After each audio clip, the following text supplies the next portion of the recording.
शेरू को पेंटिंग करबा पाई बहुत भल लगुला। तेणु शेरू बर्थडे जेजेबापा ताकू एक जादू पेन देथिले जेउथिरे शेरू जहाँ भी करिवो ताहा रियल असली होई जिवो।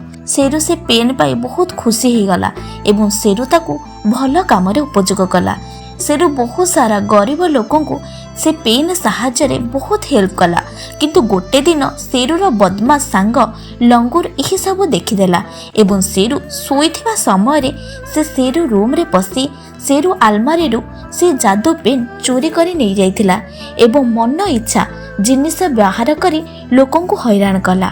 से शेरू को हैरान करबा पई शेरूर चित्र बनाइला एवं ताकू असली शेरू रे परिणत करदेला। पुर नकली शेरू को जेजेबाबा पाखक नहीं गला एवं कहिला एही होची असली शेरू।